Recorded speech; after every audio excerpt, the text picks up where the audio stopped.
Attracting what you actually want. I think James Allen put it very well in his little book, As a Man Thinketh. He said, you don't attract what you want, you attract what you are.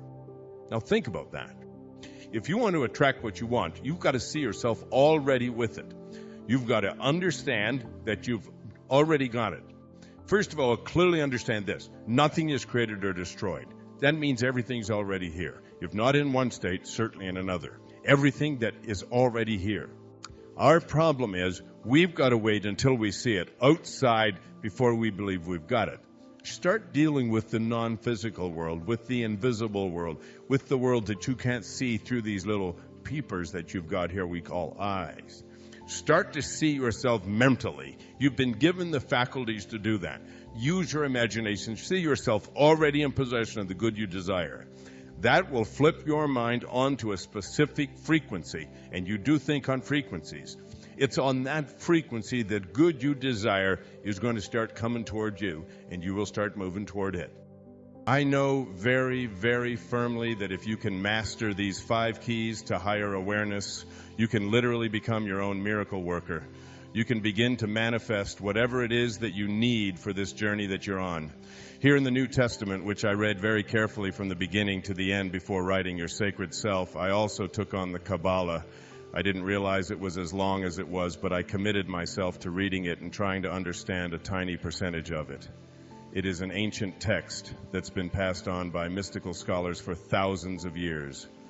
I also read the Bhagavad Gita again and completed a course in miracles. In reading those 4 spiritual guides, I prepared myself for writing.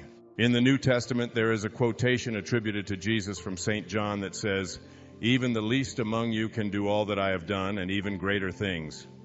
I have taken that literally. I truly believe that each and every one of us has within us the capacity to be miracle workers and to live a life that is way beyond anything that most of us have ever contemplated before. We haven't allowed ourselves to contemplate some of these things. Some of the material that I'll be presenting here this evening will be processed by some of you as weird and strange, and that's fine. I'll even point those out as I go along so that you won't think I don't know what you're thinking.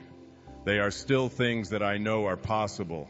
As I talk about some things that perhaps you wouldn't expect someone with my background and training to be talking about, I'd like you to listen to this. Right at the very beginning, this beautiful story that Buddha used to tell his people. Before I even do that, though, I'd like to mention something I talked about on the radio and on TV this morning. Here at Qatar, when I was being preempted by the OJ trial in and out, I would like to say we've got a couple of thousand people here this evening. I would really like to say to you, as I will be saying all across the country and around the world as I'm going on tour, doing a national speaking tour on promoting higher consciousness in our country and in Europe and in Australia with people such as DEEPAK CHOPRA, Marianne Williamson, Louise Hay, and Stuart Wilde. We are touring and talking about these things. One of the things, I received a letter from a man whom I hold very dear in my heart. His name is Eknath Eswaran. Eswaran is really his first name, but in that part of India where he's from, they go for a last name first. So Eswaran wrote to me and asked me if in my talks I would tell people that he wrote me this letter in September. He pointed out that over 15,000 articles in national publications had already been written about this trial before they even had selected a jury. The energy that we are putting into all of the minutiae of this particular crime is something that is going to bring us down. I would ask you to go out from here and pay less titillating attention to the details of this particular current thing that is dividing us racially. Thank you. It's dividing us as a people. It is putting an emphasis on violence. We are collectively placing way too much energy on the kinds of things that will really bring us apart rather than together. I don't watch it, and I don't read about it, and I don't comment on it. I really would like the kinds of people who have showed up here this evening to turn your attention. When it does come on, just put love out there and surround all of the souls involved in this drama with light and with love. Let the process take care of itself and stay out of it. Stay out of it. It's very, very important. That is one of the leading spiritual figures. I think he's a living saint. He's 83 years old. He wrote Dialogue with Death, which I'll talk about later this evening. He is the interpreter for most of those of you who have ever read the Bhagavad Gita in English. You probably read his interpretation of it. So that's my little spiel.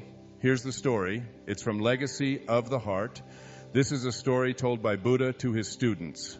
I'm sharing it with you at the beginning here tonight.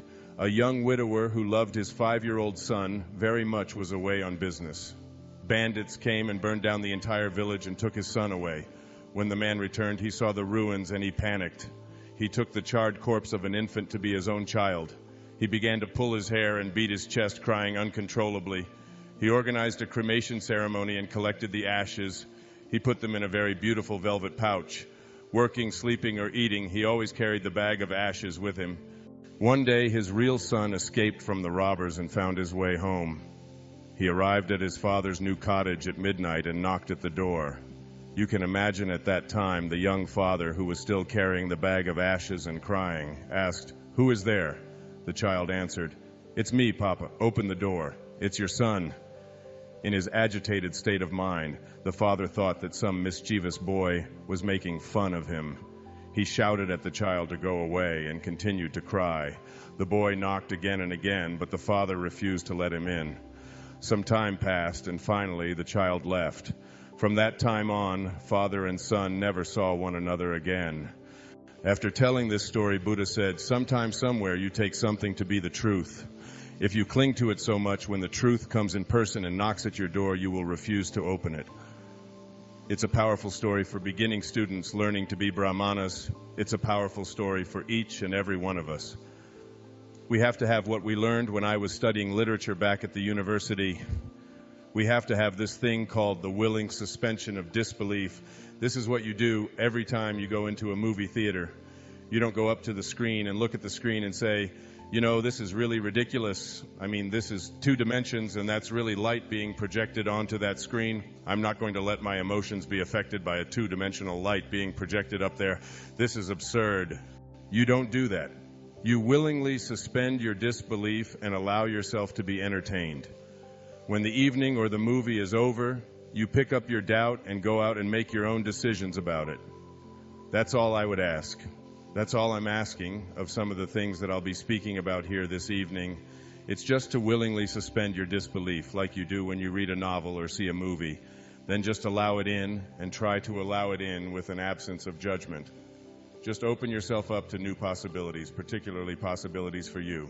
Because that quotation that is attributed to Jesus about "even the least among you can do all that I have done," think about what that truly means. That means that you have a capacity within you to literally manifest whatever it is that you want for yourself through a miraculous process called intention. I'd like to begin by talking about what that means. You see, when you reach this heightened state of awareness, what happens is that you begin to develop a consciousness that allows you to manage the coincidences of your life.